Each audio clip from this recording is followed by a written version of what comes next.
Nanda Jaya Dvaita Chandra Jaya Gaura Bhakta Vrinda. Jai Jai Shri Chaitanya Jai Nityananda Jai Advaita Chandra Jai. Okay, continuing our reading of Sri Caitanya Charitamrita, Madhya-lila, chapter 19, entitled The Lord Instructs Srila Rupa Goswami. Now, I think we're around 224. Does that sound right? 224, we're talking about Sakyarasa, a friendly relationship with Krishna. It's around 224. So just to recap, yeah, last week we just started on this Dasya. Oh, we did Dasya and then we started on Sakya. We'd been reading about Dasya Ras and then moved on to Sakya Ras. So yeah, this Sakya Ras is adding on to an extra flavor of service, because we have service just started in the Dasya Rasa. In Shantarasa, there's no service. There's just an appreciation, a greatness of the Lord, but no service. And then service starts in the Dasya Rasa. And then that service is still there in Sakya Rasa, but with the awe and reverence sort of going out of the window and coming in as more just friendship on an equal level.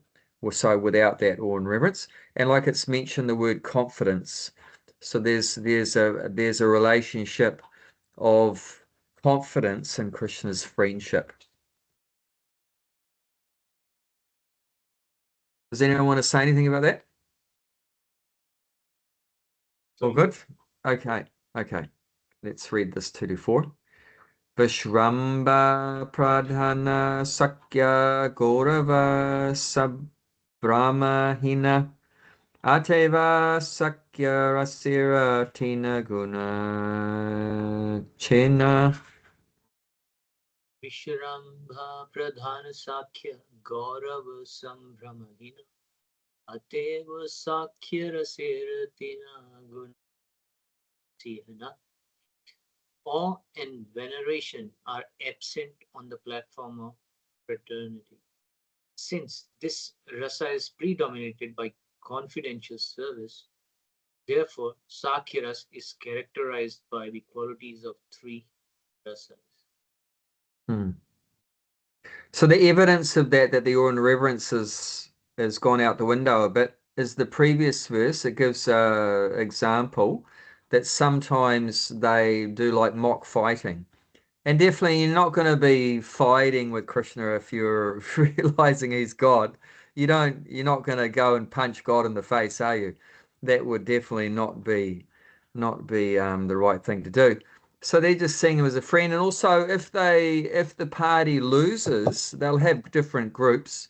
And if one group loses the fight or game, whatever the game is or whatever, then you got to carry the winning side on your back, and vice versa. If you're winning, you'll be on their back, the losing side, and if like that. So you wouldn't be riding on God's back if you were thinking he's God. You're just thinking he's your friend. He's your best friend. He's a really cool friend, and he's always there for you in all circumstances, and you're really confident in that friendship. And we mentioned about the confidence, like one example was like they very confidently, the coward boys walked into the big snake demon Agasura into his mouth, and they had so much confidence that even if he is a snake and even if he does close his mouth, then Krishna will do something. Krishna will save us. So now something else popped up. Okay. Does that make sense? Anyone want to say anything about that? Uh, All good? I was thinking after our last meeting that, looking at the real life friendship.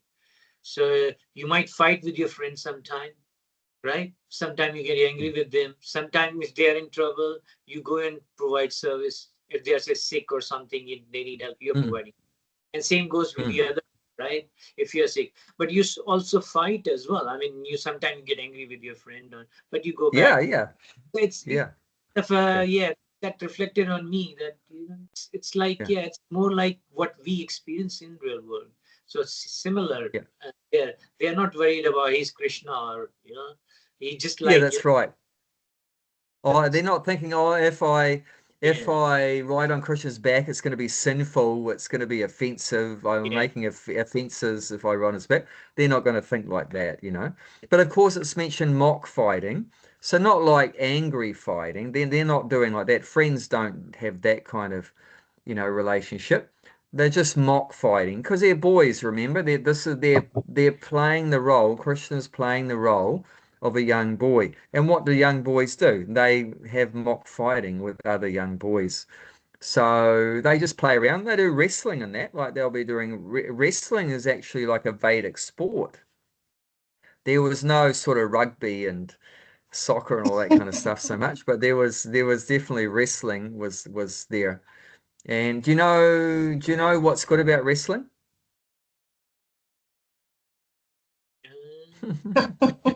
I don't.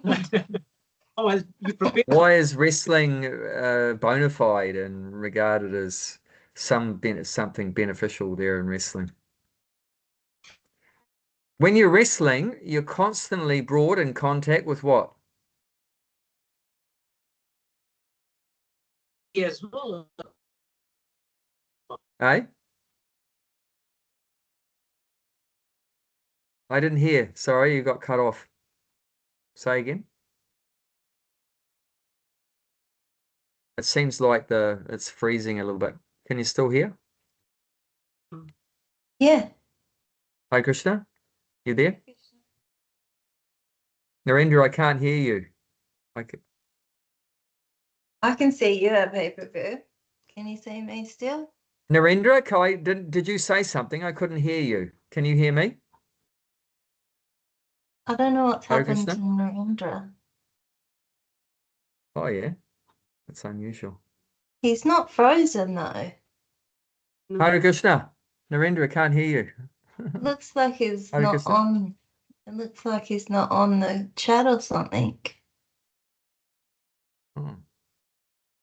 No, where are Hare you? Krishna. He's playing with his computer.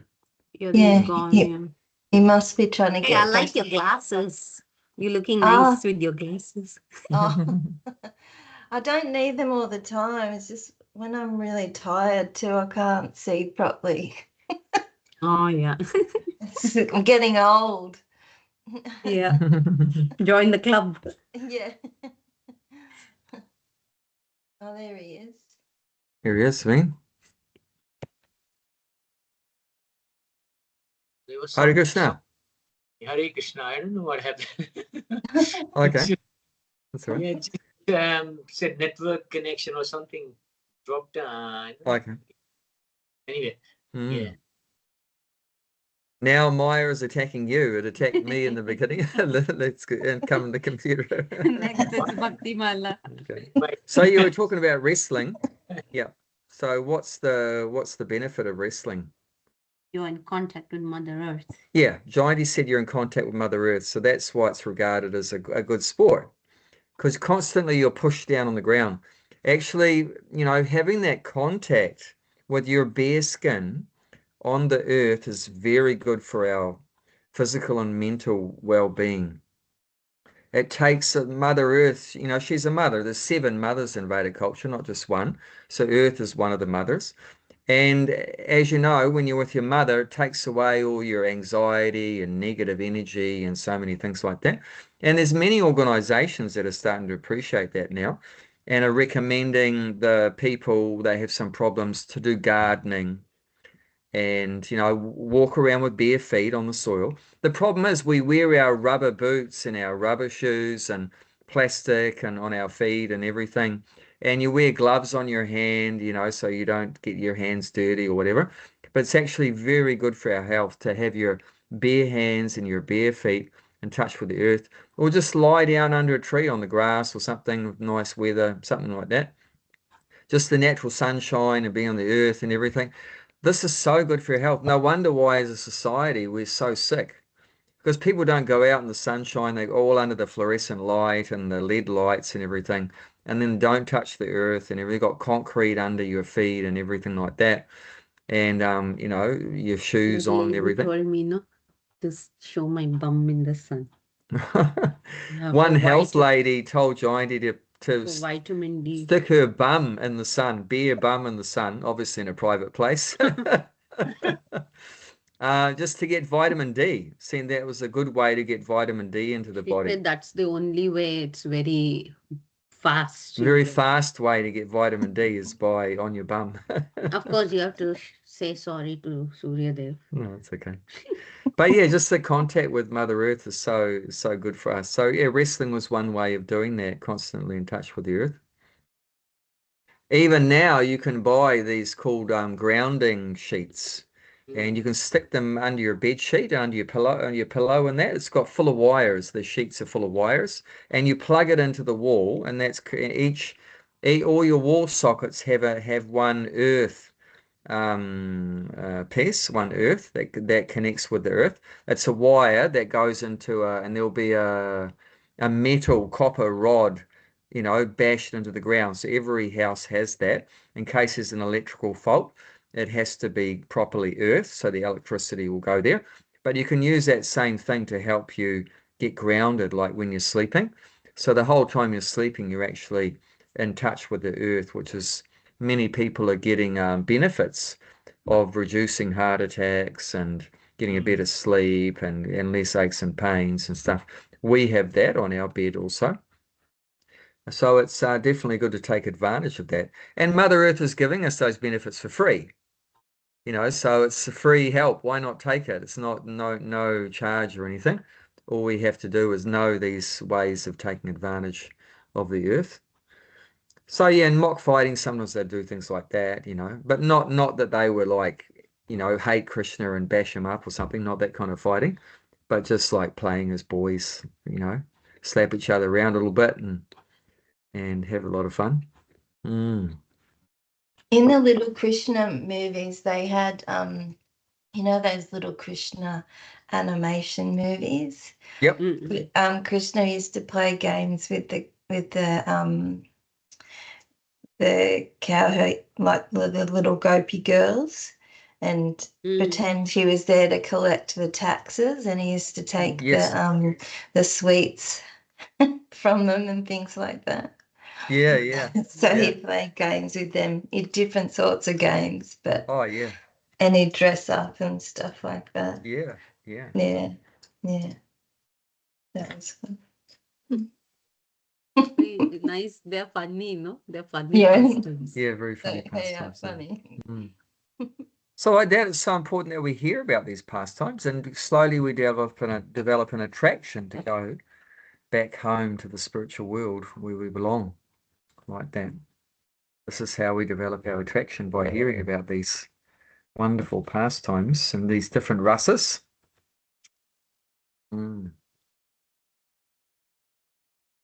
And these kind of relationships, like as a servant or as a friend, as a parent, as a lover, the good thing is they'll never get cut off. Whereas even if you have a good friend here, or you know, parents and children and so forth, lovers, you know, husbands, wives, but the relationships get cut off. So there's many benefits of having these relationships in the spiritual world. And here in the spiritual world, they just get better and better eternally, and they never get cut off. Okay, let's read the next one. Mamata adhika Krishna atma samagyana ateva sakya rasira vasha bhagavan. Bhakti Mala, do you want to read this one? English? On the platform of Sakya Ras, the Supreme Personality of Godhead Krishna is controlled by the devotees who are intimate with him and think themselves equal to him. So this is very interesting. And you're probably not going to hear about this in any other religion, that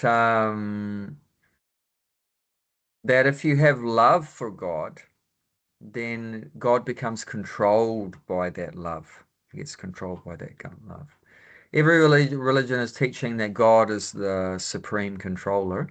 He controls everyone. And we are controlled, ED, but he's the controller, ER.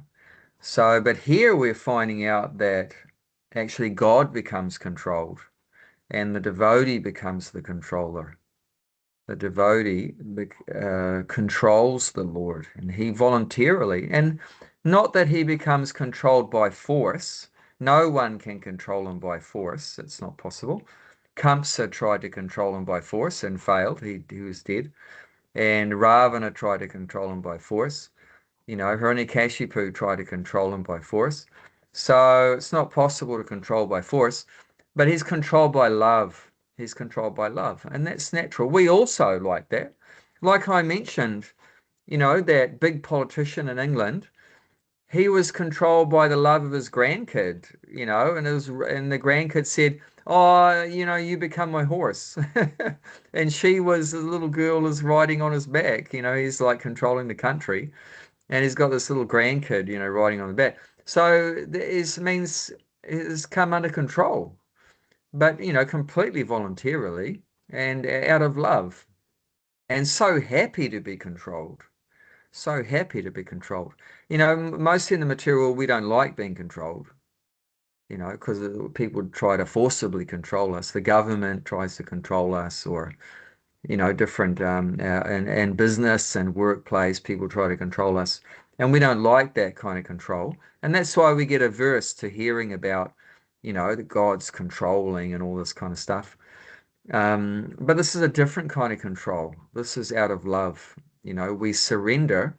We surrender, out of love for the Lord, we surrender to him and accept that, please control me.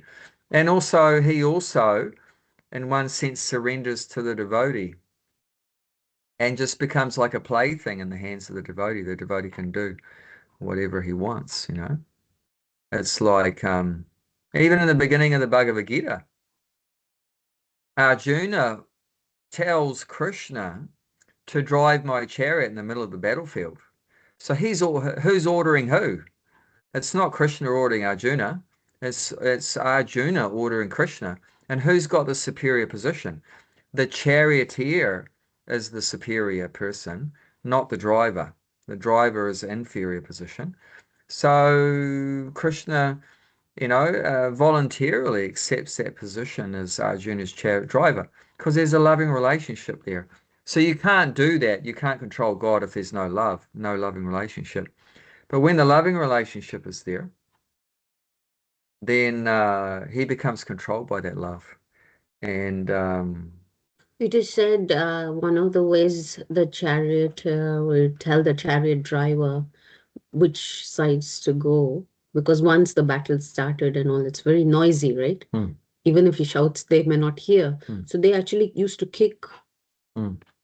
So what she's mentioning is that traditionally the way the charioteer would direct the driver which way to go is with their foot. So they would put the foot on the driver to indicate which way to go because it's so noisy, she's saying. So can you imagine that? Arjuna's putting his foot on Krishna's body. So obviously, and Krishna's not protesting to that. He's happily, having Arjuna do that. But, anyone else try to do that, good luck. You're going to lose, your head's going to be decapitated, like that. So it's very interesting. This is the power of love. This is bhakti. This is the power of bhakti. Bhakti is the most powerful force. That's so powerful, bhakti is, that it can even control God, who is the supreme power. Becomes under the control of loving devotional service. You don't want to say anything about that? That's all good. So I was just wondering, but Where are we at? Oh, sorry. No, I got confused. We're still on, that's the friend. Shankiras is the friend. Yeah, no, that's Yep. okay. I thought we were on to the next one. No. Okay, no. No, Yeah, the all next good. one is parental. Next one we're Yeah. going to parental. There's something which I wanted to say. So it's you said the word devotee, and then it's intimate as well as and then equal. I mean, devotee is like you're devoted to somebody, you appreciate them or their qualities or something. So you're devoted, you think about them all the time. And then you are intimate and then equal to themselves. So does that marry up? I don't know. I mean, yeah, it's more like they I mean, if you look at the Carvard boys, they are not devotee directly, isn't it? They are in the background, they are devotee maybe, but if you look at the relationship, they are like more friend. They have loving relationship, yes, but would you call them devotee? Oh Because yeah, they 100%, 100%. I mean, Krishna is their life and soul of all the Krishna's friends. He's their life and soul. Their whole life revolves around him. Even when Krishna's getting up in the morning, they're all lined up around his house, looking in the window, trying to peek through the window and everything. They want to be the first person to see Krishna when he wakes up. They love him to bits. They would do anything for Krishna, and Krishna would do anything for them. But the thing is, the only thing where the friendship comes in is that they're at the same age. So in that sense, they're equals. But but the all of Krishna's friends love him with their heart and soul, and Krishna loves his friends with his heart and soul. So Krishna is reciprocating with their devotion. They're completely sold out, surrendered, devoted to him, and he's completely sold out, devoted, surrendered to them. So and in that friendly mood, in that they have a friendly mood, but there's so much love in that friendly mood. They're not like official friends, so they're very intimate friends. Even in the material world, right? We have official friends like at work, right? And there it's a very, they might be the same age or whatever as the guy at work, but it's a very official relationship. And then you'll have very, personal friends who you really love, like that. I mean, I can think of some. I can think, well, like when I was a brahmachari, there was another brahmachari, Amiyatma, and we were very close friends. At that we would travel. First of all, we traveled in a van together, then in a bus together, and we traveled together about 5 years. So we would sleep together in the same vehicle, like side by side in the van and then a bus. And we would cook together, eat together. We would, chant together, go out and distribute books together, and sometime argue together, and everything together. So good times, bad times, like that, through thick and thin. We were together, and even now 20 years later, we still keep in touch like that. I was talking with him the other day. He's in Christchurch now, and very close friend, very intimate friend. And but we don't see each other as like superior, inferior like that. We're just friends, we're like equals. But we love each other so much. He would do anything for me, and I would and I would do anything for him.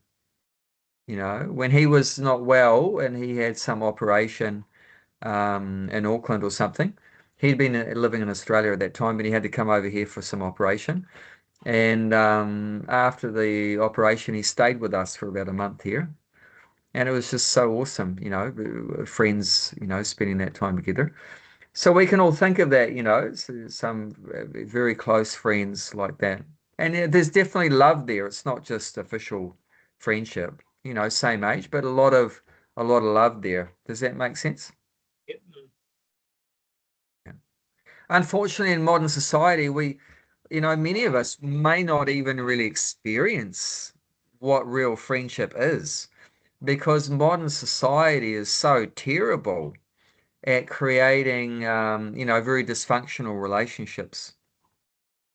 So we don't even may have experienced firsthand, true friendships or, true relationship between parents and children and so forth, and true experience of lovers and all these kind of things conjugal. We may not even have experienced those things, but this was like normal, before, to have, really close friends and, a healthy, loving, parent-children relationship, family relationships, and, loving partners and stuff like that. But now often, when you think of a partner, you might not have very positive thoughts. People may hate the partner or whatever, or their parents or something, or their friend exploited them or cheated them. Hey, I thought he was my friend, and I remember I had a friend at university, and he was from Germany. He was a vegetarian. This is before I met the devotees. And, I really liked him a lot. And we were like friends. We're doing the same course together, horticulture. And he needed some money. And I've always been a bit free with money, and my wife criticizes me with that. But I gave him $5,000. I gave him $5,000, and we just had a written thing, nothing too formal, a written thing that, he'll pay me that back. And he never paid me back. So That was a sometimes we lot of might money have, back then too. what's that? That was, That was yeah, a lot. 30 years ago, that was quite a bit of money. Yeah. And it's like that. People might have a friend and then they get cheated by the friend or something. So, we might not be able to really understand what's going on when we talk about these loving relationships with friends and, parents and children, stuff like that. But yeah, but we don't want to compare our dysfunctional material relationships with these very pure relationships. This is like all based on pure love. You want to say anything about that? Yeah, I think, yeah, but real love is not there anymore, I guess. I mean, still there are certain relationship, but yeah, not pure, totally you're just working without any motives, you just um you appreciate somebody, yeah. It's like, yeah. Yeah. Yeah, but there may be, I mean, it's not like that purely non-men, but most of them are basically there's some motive behind it, or they will, just um based on what you can do for them rather than without any expectation. And this is Mm, without any mm. expectation, just Yeah, you going yeah. there and play. I think it's more like when you are young, when you are maybe 8, 10 or something, where you don't have those worldly things, then it's pure friendship. Yeah, I think it's when you're young, maybe 5, 6. You don't, it's very outright there. I mean, you say whatever you feel, and then it's Yeah. nothing. Yeah, I mean, yeah, the world is Kali is like that, I guess. I think you Hypocrisy. call that innocent. We call Yeah. that kind of innocent kind of relationship. Yeah. Yeah. So somehow we've lost our innocence. But Because, I think because it is so. Hmm? everybody knows that these relationships we're talking about, I think we all somewhere deep down know that they exist because Mm. we're all searching for it, and we Yeah. all get so disappointed in the relationships. So Mm. maybe we've experienced it before that these relationships do exist in another time and space Yeah. because we're sort of searching for it, in here, and we Yeah. get disappointed in each Yeah. other so much. Yes. Yeah. But the very fact that we're searching it, like, it's a good point you're bringing up, indicates that we've experienced that before. And that's a fact because what we're reading about, we come from here. This is where our origins are. We had this kind of relationship, either as a servant, either as a friend, either as a parent or as a lover of Krishna. So that's in the material world, we're searching for that because that's where we came from. We've lost that, so we're trying to get back to that. But the problem is we're trying to get that relationship that we used to have in the spiritual world. We're trying to get that here. And that leads to so much, like you're saying, frustration, disappointment. It's not meeting up with our expectations like that Well, because we we're don't looking in the wrong place. meet other people's expectations That's either, right. you know. It's Yeah. not just that the other way around, you know. Yeah, exactly. Because we're trying to have these kind of pure relationships, but in a very impure place. We're filled up with there's the different energies like lust and greed and anger and envy and pride and madness and so many, you know, these energies make it impossible to have, you know, a proper relationship. Unless, of course, we surrender to Krishna, and then even in the material world, we can have these relationships again if we come under the shelter of Krishna, then and put Krishna in the center. So if you have relationships in the material world with Krishna in the center, then there is a possibility that you can experience these pure kind of relationships. You know, if you with your friends, if Krishna's in the center, with your family members, if Krishna's in the center, you know, then you can get some, you know, at least resemblance of that pure relationship. But without God in the center, forget about it. No way. It's just dog eat dog kind of thing, you know, like that. Mm. But yeah, this is very attractive, you know, because we're searching for this, and well, this is where it really is. I'm looking for this loving relationship. It's in the spiritual world. So, you know, we don't have to give up hope. We might be frustrated here, but we can realize it's just because we're in the wrong place. We're trying to find that real love in the wrong place. And the example given in the scriptures is trying to look for water in the desert. Now, water does exist. So it's not wrong that you're looking for water, but you're looking in the wrong place, mate. Don't look in the desert. It's going to be the mirage, you know. So the mirage is like the illusion, right? So this whole material world is like a big mirage. It's a big illusion. So we're looking for that, you know, in the example of water, but we're looking for that pure love. But you're not going to find it here. You're not going to find it here. It does exist, but in the spiritual world, it's there in its entirety, like that. But we can create this, we can bring the spiritual world right here if we become Krishna conscious. You can immediately create like a spiritual bubble. And many, you know, you talk to Prabhupada disciples, they felt that. You know, this one I remember his name is Sham Sundar, one disciple of Prabhupada. He said, whenever you came within a certain radius of Prabhupada's body, you felt like you're in the spiritual world.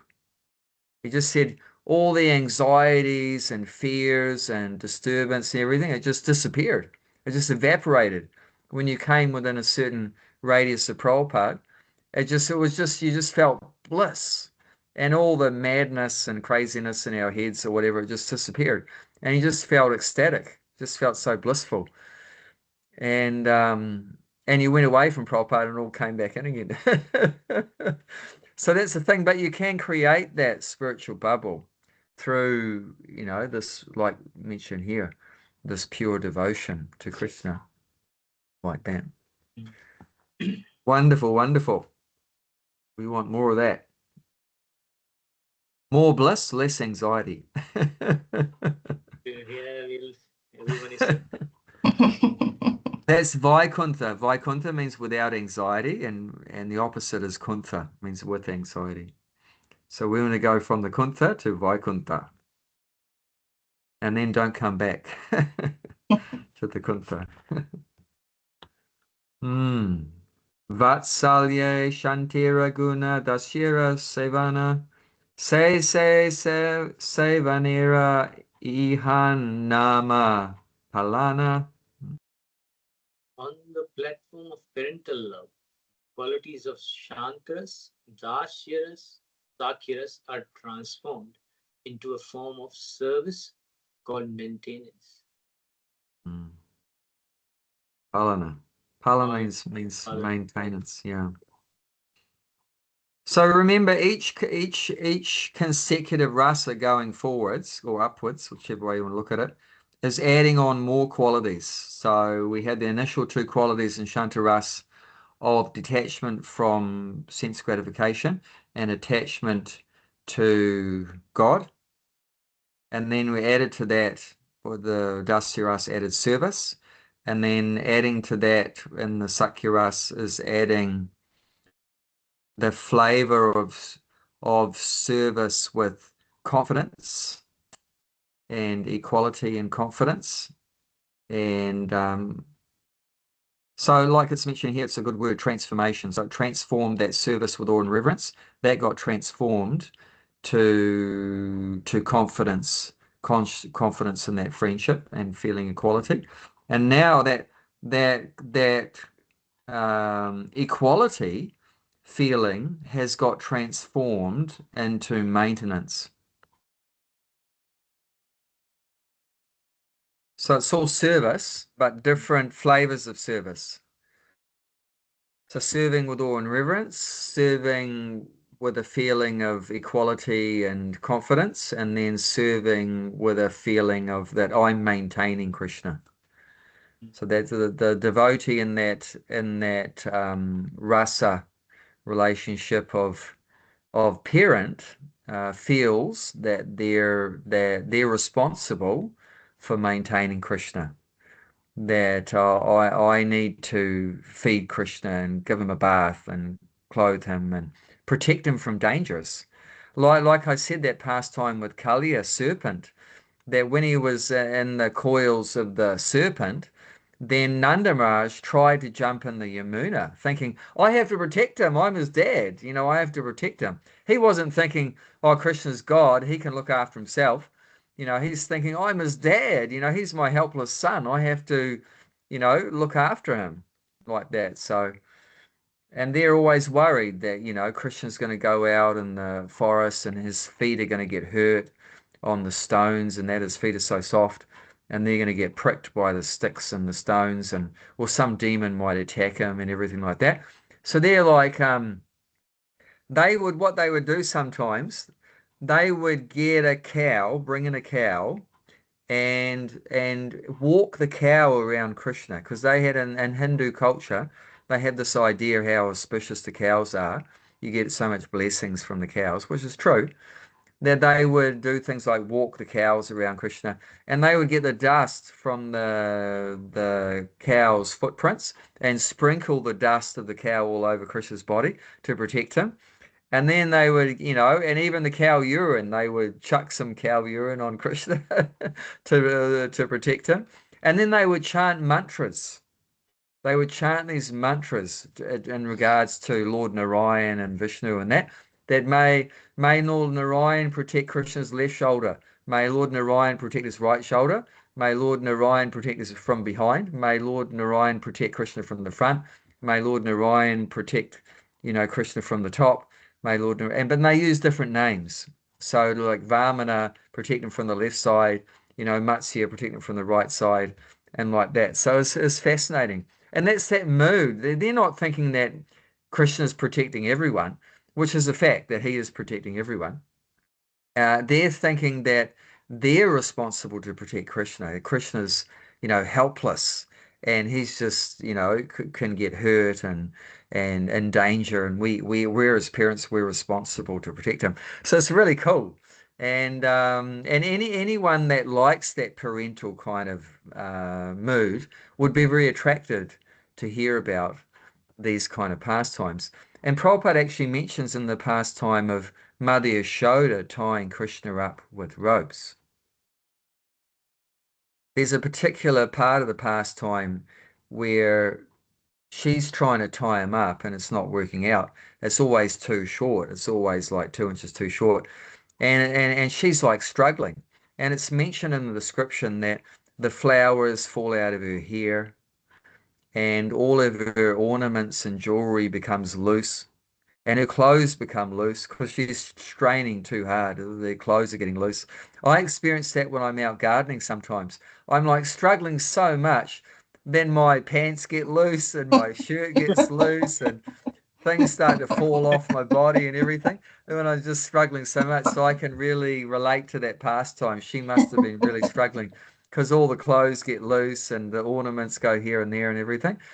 and she's sweating, and there's drops of moisture, sweat falling off onto Krishna, and Krishna's looking up in her face and seeing her mascara has got all dribbling, because she's got mascara in her eyes. So, and they call it kajal. They call it kajal. It's a natural ointment. And it's like, because of the sweat, it's like the kajal is like dripping down her face. And Chris is looking up in her mother's face and really feeling empathy that, well, she's trying really so hard. And then he just surrenders. He just agrees to be tied up. And Prabhupada says that anyone that has that interest to have this kind of parental relationship with Krishna should meditate on this pastime. I found that really cool. Yeah, we could be like a parent of Krishna. And let's meditate on this. How do you get that? You just meditate on that. If you have some specific, attraction, oh yeah, I want to be Krishna's friend and be mock fighting with him, whatever, then meditate on those pastimes of Krishna's friends. If you want to, if this is really attractive to you, I want to maintain Krishna, protect him and everything, then you want to be constantly hearing these pastimes. And that's what's mentioned. As a devotee becomes more advanced in Krishna consciousness, he'll become specifically attracted to particular pastimes.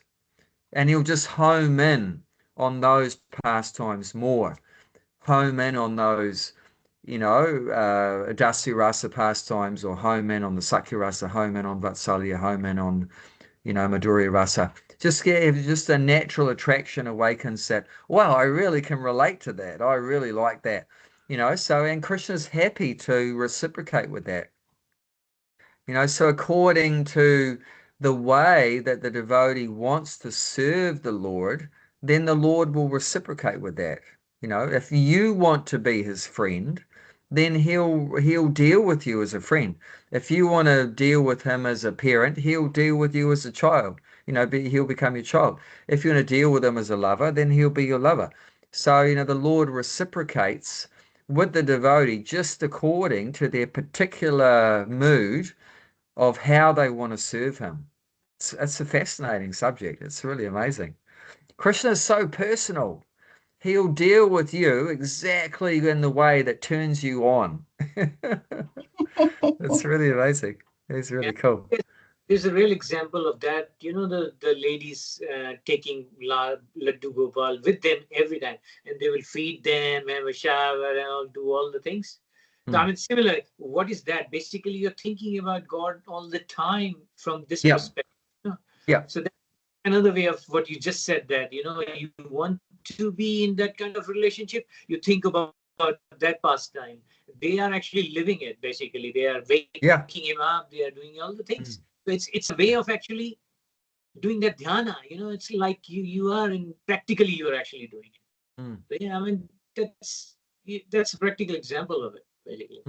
Yeah. I mean, and whatever you think, I mean, what kind of relationship the more you think about that kind of relationship, that applies to everything. The more you think about a thing, you more likely to do it. It's like you keep thinking about something, you will do it.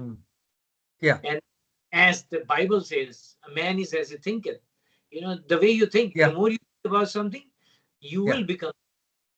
Definitely. Yeah. It's just different ways. I mean, yeah, it's true. You can have any kind of relationship which you meditate on. What kind of relationship you want with Krishna? You just meditate on it 24/7. It's gonna be. Yeah, this is real meditation. This is real meditation, to be meditating on Krishna's beautiful form and these wonderful pastimes one can have with Krishna. Of course, the modern day meditation, 99% of the time, is just meditating on a light or a candle, or meditate on your feet and then your knees and your waist and your chest and your head and, on your breathing. Like, this all nonsense meditation, Prabhupada explains. The real meditation is this, meditating on God, his beautiful form and the pastimes and everything like that, and his qualities. Oh yeah, I've just recently taken up a mission to be able to remember all of Krishna's 64 transcendental qualities. And it's really ecstatic to go through that process. It's actually coming up further in this the next book in this Madhya-lila. It's mentioned there, and Lord Caitanya is telling Sanatana Goswami Krishna's 64 transcendental qualities. So there's about 8 or 9 verses. So I'm just trying to learn those 8 or 9 verses.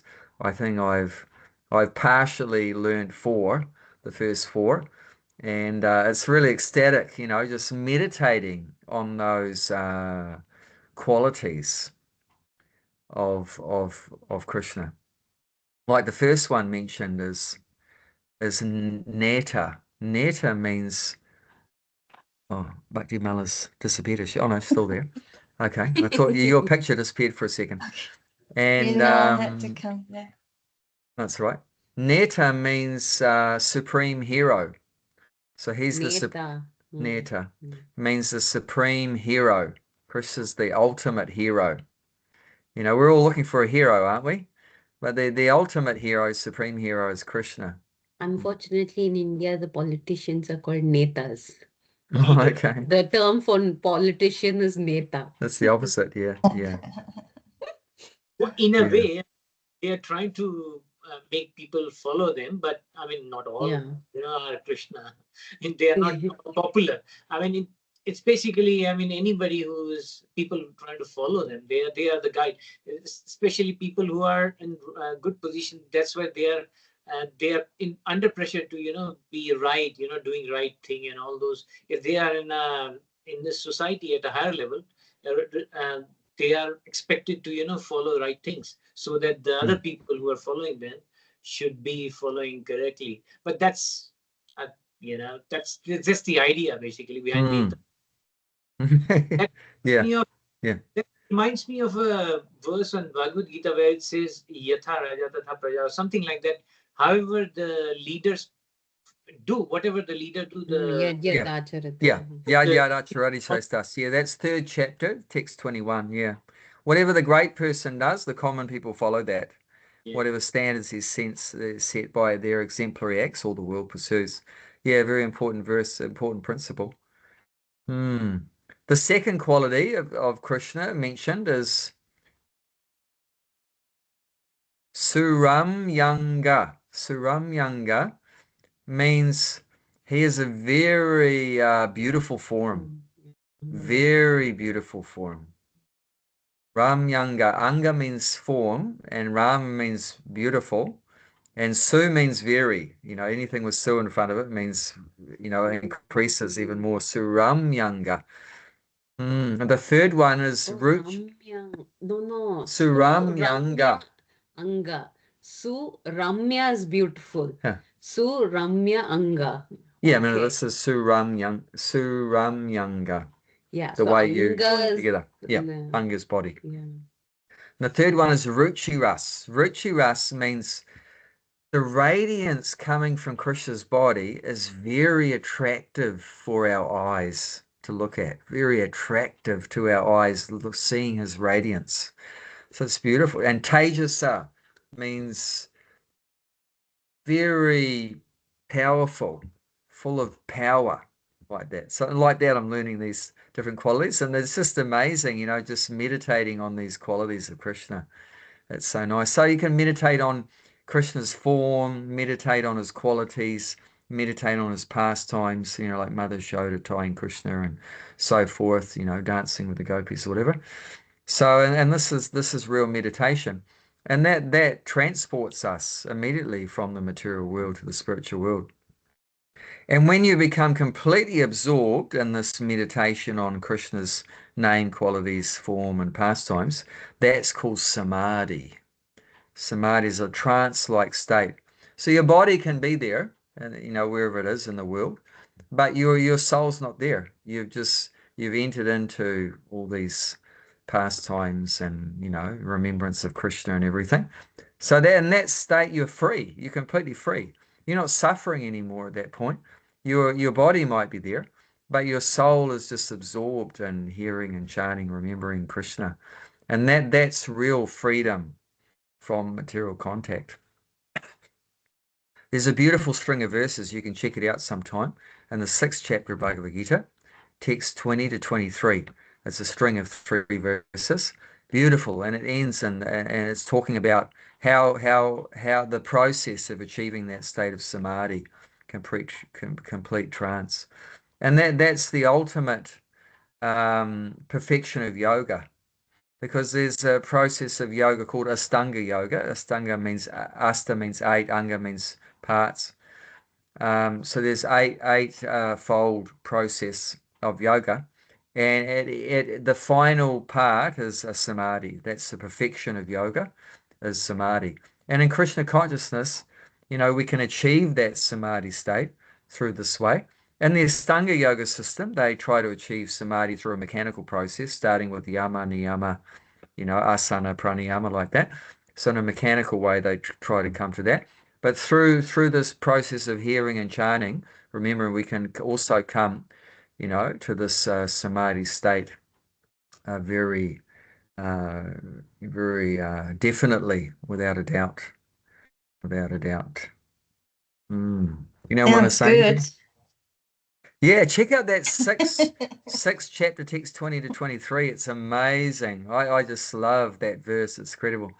One of my old friends, he's passed away now, but he really loved that verse, and he put me onto that verse, saying, "Oh, boy, you should check out this verse. It's really cool."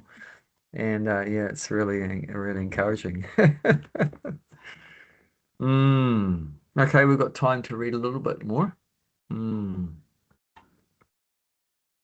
Sakyara guna asankocha agoravasara mama tadikye but Bhartsana Vyavahara. You want to read that, Bhakti-mala? The essence of fraternal love is intimacy devoid of the formality and veneration found in Dasya Ras. Due to a greater sense of intimacy, the devotee functioning in parental love chastises and rebukes the Lord in an ordinary way. So this is recapping on the difference between Dasya Ras and Sakya Ras. So fraternal love, that means Sakya Ras. So that means fraternity. Fraternity means friendship. Fraternity means friendship. So loving friendship. So saying here that Sakya Ras is intimacy devoid of formality and veneration found in Dasya Ras. So that's the difference there.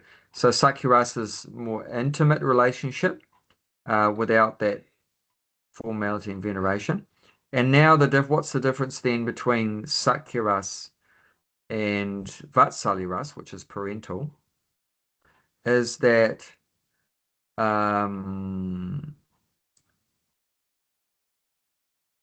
due to even more intimacy. So in Sakya Ras there's intimacy, but this parental relationship, Vatsalya Ras, there's even more intimacy, and so much so more intimacy that sometimes out of love, the parent, the devotee parent, the devotee who's acting as a parent, chastises and rebukes the Lord in an ordinary way.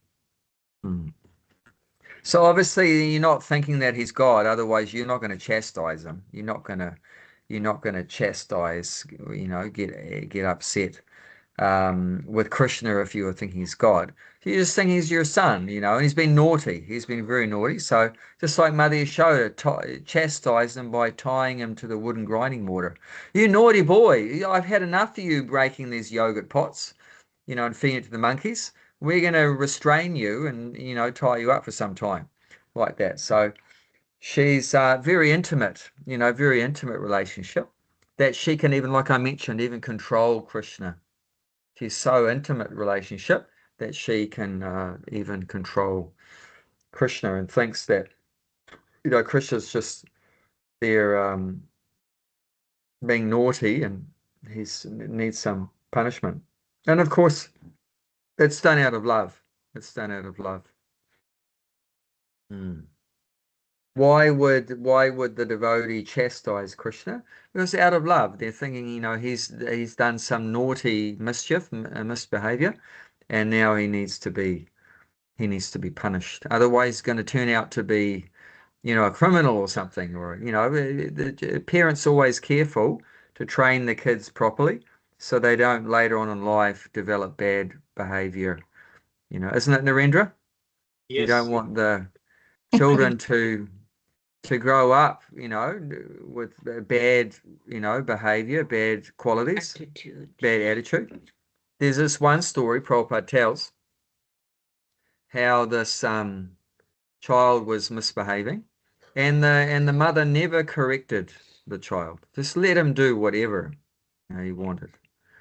And then the age he grew older, and the mischief became more and more and more and more, to the point where he became like a criminal, and he was like stealing and robbing and everything, and he must have even maybe murdered or something, because what happened is he this was a time of corporal punishment, so he was going to be executed. So at the time of execution, then you're given one last request. This was the traditional system. You're given one last request. So his one last request was to his mother. He wanted to see his mother. So the mother was brought forward, and he motioned his mother to come closer, come closer, come closer. And then the mother's he wanted to say something in her ear or something. So the mother brought her ear up to his face, his mouth, and he bit her ear off. And she was screaming out, saying, "Why did you do that? Why did you do that?" He said, "Because when I was young, you should have chastised me. That was your responsibility to correct my bad behavior. And because you never did that, then I've got to this point where now I have to die because my misbehavior is just so much. But you should have, set me on the right path, and you didn't do that." So like parents will do that. Parents will, correct misbehavior because they don't want the child to grow up, and become a bad person, an evil person, a gang member, a criminal, or whatever. So this is why this is done out of love. The parent, out of love for the child, will sometimes chastise the But child. sometimes the children will still come out better than the parent if the parent ignores. There are many children, especially in today's day and age, Hmm? because so many parents are dysfunctional. Yeah. There are children who are more mature and who understand things, and they don't lead a bad life. So that guy blaming his mom completely is also not fully correct. But I understand the example, but I'm just saying that not all children Hmm. will necessarily turn out evil or bad if the parent has not corrected them. Some children are quite mature and they'll learn by themselves that not to do bad things. Yeah, but it's like Russian roulette. It's taking a risk. If you I don't know, but discipline them what when they're I'm young. saying is in this modern society, so many parents are dysfunctional. Hmm. They don't care about, many parents don't care about their children. We Yeah. see that in society Yeah.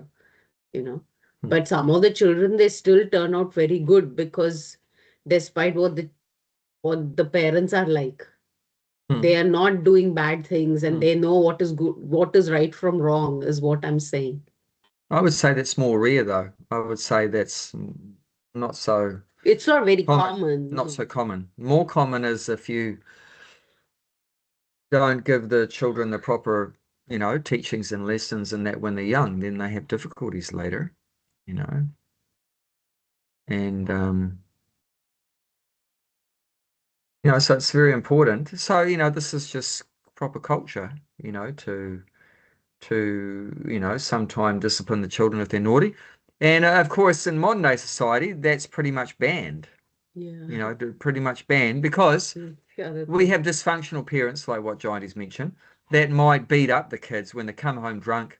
They've gone out to the pub, they've come home drunk, and they just beat the crap out of the kids. And obviously, that's not acceptable. So now it's like banned. You're not allowed to hit kids or anything like that. And I know one Fijian family. they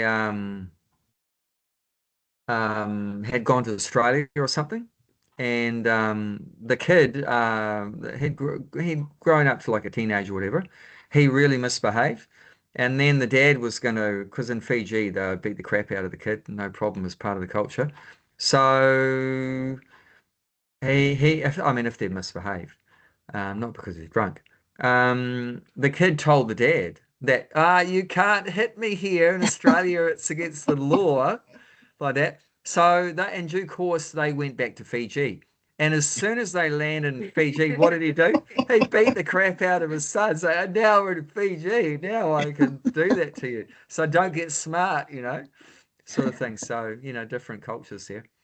But traditionally it was done out of love, and then it's okay. But if you do it out because you're drunk or whatever, and obviously it's not acceptable anymore. So it's just how it's done. It's how why, a big question is always why. Why are you chastising? You're chastising, even like, say partners or husband and wife or whatever. Are you chastising them, because you have a big false ego and you're trying to come out as the boss or whatever like that? Or are you doing it out of, compassion and love and everything like that? So in any kind of relationship, it's important, why are you doing the thing? If it's chastising or getting angry or whatever, why are you getting angry? Because sometimes even anger can be, very good if it's also done out of love. Sometimes Prabhupada would get very angry at a disciple when the disciple did something wrong, misbehaved, and Prabhupada would become very angry. But what was the result of Prabhupada getting angry was the interesting thing, that the disciple improved. Does that make sense? The disciple actually, gave up that bad habit, you know. I remember once my guru chastised me like anything and verbally in public, in a whole room full of my friends and, fellow devotees and stuff like that. And I did something really wrong before that, and that's why he chastised me. And I felt so much better afterwards. Other devotees are coming up to me saying, "Abai, are you okay?" Because he like gave me both barrels, verbally, and they were thinking, "You just smashed you." But I said, I felt like a big burden lifted off my shoulders, all my false ego. And I was actually interacted in a very proud way with one of my god sisters. And, I was actually very rude to her and everything. And I sort of ignored her. She asked me a question and I ignored her. And I was very puffed up thinking had more important things to do than talk to this lady. And, my guru just smashed me. But no, I felt so much better afterwards. That pride that I'd been carrying around, that big false ego and pride, he just ripped it to bits, like that through his verbal chastisement. And I felt great. If he hadn't done that, I would probably still carrying around more of that today than what I already am. So, it can be very beneficial, if done out of love. Anyone want to say anything about that? Any of these things? Yeah, sometimes I think if you say something to your kid or something, yeah, this is wrong, don't do this, and they won't understand. It's like God has a system where you suffer before you realize your mistake, right? The same goes with this thing as well. I mean, if the kids doing really wrong thing, and then you have to chastise them. You need to tell Mm. them in a hard way. Otherwise, they're gonna go, as you said, later on they're gonna suffer more. Yeah, Yeah, yeah. and yeah. So I mean, I think sometimes, yeah, I think initially when kids are young, it's where you're shaping their subconscious, what values you are putting in it, and then Mm. basically that those values makes you behave in a certain way. So I think, yeah, initial years are very important. I think it shouldn't be, and it shouldn't be too much as well. I mean that the person is really scared, he doesn't. But Yeah, yeah, yeah, yeah, we yeah, need to be at the right time and right amount, not too yeah, much. yeah. And like I said, if the intention is right, the Yeah, why, if they can feel that you're doing it out of love also, they can feel that, why you're doing it. I mean, in Vedic culture, traditionally, up to 5 years of age, you just let them play, let them do whatever they like. They do some mischief or whatever. Then between uh, sort of 5, 6, I can't remember whether it's 5 or 6. So maybe from 6 till 16, then that's when you discipline them. From 5 or 6 till 16, then it's strong discipline and everything like that, and sometimes punishment or whatever if they do the wrong thing. And then from 16 onwards, you treat your child just like a friend. No more. No more discipline, punishment after 16 onwards. Because at that point the mentality changes around 16. And then you're not gonna respond positively to being chastised and punished and that. Your ego and that's changed so much, whatever. So that age of around 16, then no more punishment, chastisement from the parent. You just treat them like a friend. Because by that time, you've injected for 10 years all the knowledge. They know what's right from wrong. Because from 5 to 16, you've been telling them what's right, what's wrong. They know by the time they're 16 everything. They already know everything, what's right and wrong. So there's no point bashing them anymore. What with the philosophy, just treat them like a friend. You just be their friend. And if ever they have any problem or whatever, you're there to help them and everything like that, of course. And they know all right from wrong. But the thing is, at some point, you have to teach the kids what's right from wrong. And that's the time to do it, between 5 and 16. And then you just be a good friend to them later on. And if ever they need your help, you're there to help them and everything, of course. And beautiful culture, so nice culture. It understands the psychology of the individual and how that's changing as the body is changing. As the body is changing, our psychology is changing, and our needs are changing and everything like that. So it understands that psychology and everything, and how to interact at the different ages. What's the best way to interact? You don't chastise and punish them when they're 3. Just they don't know they don't know anything. Just let them play. But when they come to like 5, 6, that's when you start to become strict. So like that. And not that you let them just do anything, create hell, when they're 10. No, then that's the age, you have to. And not that you're, verbally punishing them when they're 20. No, it shouldn't be there. So that's why our relationships are all stuffed up, because we just don't know what to do and when to do it and what to do and how much and why to do it, all these kind of things. But the beautiful Vedic culture very scientifically teaches us, everything in a very detailed way. How to deal with the person according to how old they are, and what's your relationship with them, and why are you doing this, and how are you doing it, and how much. And it's just so detailed science. It's amazing. This is the science of rasa. Rasa means relationship. And if you get these relationships right, then they become very positive, very nice. All the relationships become very nice. And if you don't know the science of rasa, then it's all very messy, all the interactions, and they're not very nice. All becomes dysfunctional and everything like that. But if we learn this, we can get our relationships, right. And the first relationship we want to get right is our relationship with God. And that Prabhupada explains that many times. The first relationship we want to fix up our relationship with God. And once you get that right, then we can fix up automatically, start to fix up all our other relationships, here in the material world.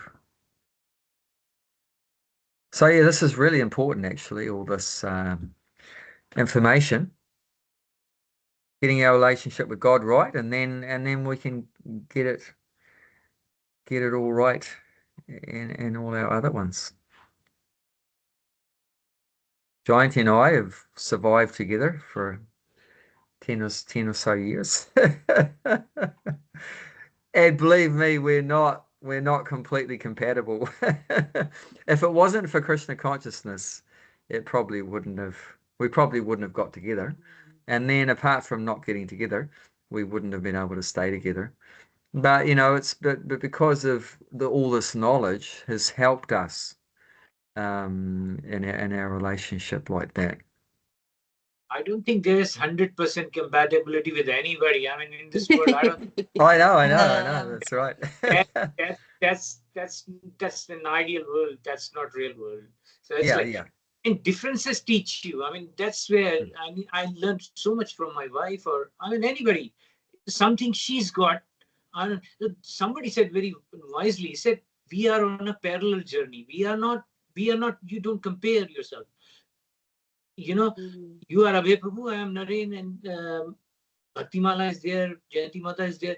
They all have their parallel journey going on. You Mm. can't just, but we learn from each other. I mean, just it doesn't mean that I don't learn from my wife. I did. A lot of things I learned from her, and she learned something from me. So it's like if you are both same, then it's going to be really boring life, isn't it? Yeah.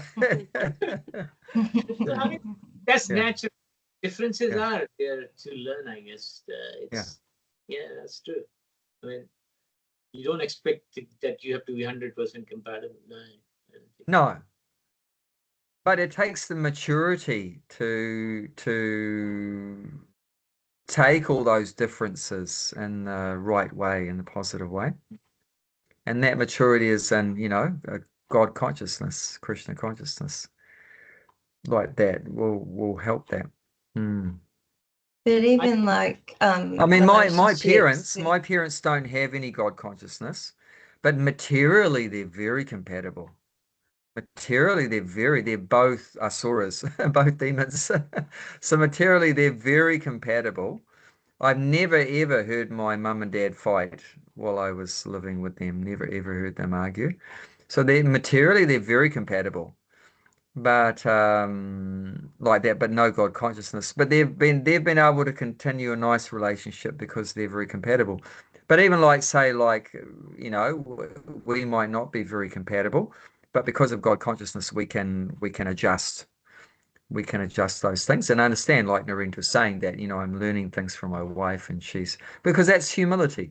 Because you have some humility I can learn from you, and she's thinking also humility I can learn from you, and that way, we can the God consciousness, can help us. So you were saying, Bhaktimala was saying something. Yeah. Mm. oh yeah, no, I was just saying, that like when we're saying that we're all so different, like all the devotees I've met so far, everybody has been so different, and so many like people from so many different walks of life coming together, mm, and for Krishna, for that's our common thing. But everybody I've met has just been so different, and that's the challenge, is to see their strengths instead of mm, just looking at the differences and going, oh, but they do this and rah, rah, rah, and instead of looking at that way, you can look at mm, the good things that they bring to the Krishna consciousness as well. I think that mm, that's a challenge as well, when everybody's so different, to try and see the good, mm, and instead of focusing on the things that we think in our, because we're so different, we think, oh, that's not right, or I think that's a mm, challenge too, to yeah. yeah. Mm. Well, these are really good points you're both bringing up. Yeah, I know that's yeah. been a challenge for me, because No, for all of us, work in yeah, progress. yeah. Correct. And I think I like that line where it says we are on a parallel journey. We are not. You don't compare. I don't compare myself to Abhay Prabhu or Abhay Prabhu compared to me. We have a different path. We are on parallel journey. We Yeah, take good stuff from each other. We look at yeah, something. You have yeah, Abhay Prabhu, I look at his bhakti or whatever. I mean, he remembers everything. Or you pick up Yeah, those things, good things, and leave the other things. But we are not same. We have, you have sure. my, I Mm, have, yeah. yeah, So you yeah. never compare. Yeah, pick up good stuff. I guess. Yeah, that's what I think. And difference makes And you and keep. Krishna has created us all so different because he enjoys that variety. He enjoys just like we like variety. So Krishna likes variety. So he's created every soul to be completely unique. We're completely individual, completely unique. And he's enjoying that variety. Think about that. Everyone is same. What's going to happen? It's going to be so boring, isn't it? Like everyone Yeah. doing. Yeah. Like Gulshan drives me absolutely out the wall, but you know, when he's when he's quiet, I worry about him because, you know, then he's not himself, and he does make me laugh, you know. But I tell him that he drives me up the wall too, you know. But yeah, it wouldn't be the same if he wasn't making us laugh all the time. Yeah. No, I'm sure he'll be one of Krishna's jokers in the spiritual world. Kulshan will be like there, making jokes. Nice. I think he has reached his second milestone somewhere. He just sent me a message. Oh, nice. Yeah. Second milestone. Yeah. So his second stop somewhere in Queensland, and he went through a road which was really rough. I think some Fitzgerald Development Highway or something. It was the road was like not tar. It was like rough road for 50-60 Oh. kilometers. So he Oh. called me. A lot of heavy are lying around that road. Probably at night. He's not traveling at night. So, Yeah. It's better not to travel at night. yeah. Well, that's nice. He's keeping in touch with you, keeping in touch with each other. Yeah. Yeah, he said on Thursday in the Thursday's class at the end of it that he was going to be going up north for it's a long way to go up the Ken. So yeah, he said it would take 3 or 4 days, I think. He said 3-4 days. 3 days, yeah. So he's on his second pit stop, and then I think third will be tomorrow. I think he will be able to reach his destination. Oh, good. Nice. Exciting. Yeah. Cool. Yeah. Well, lovely to get together Yeah. again. That was very Thank nice. you. Hare Yeah. Krishna. Hare Yeah, Krishna. take care. Hare Thank Krishna. you. You too. You also.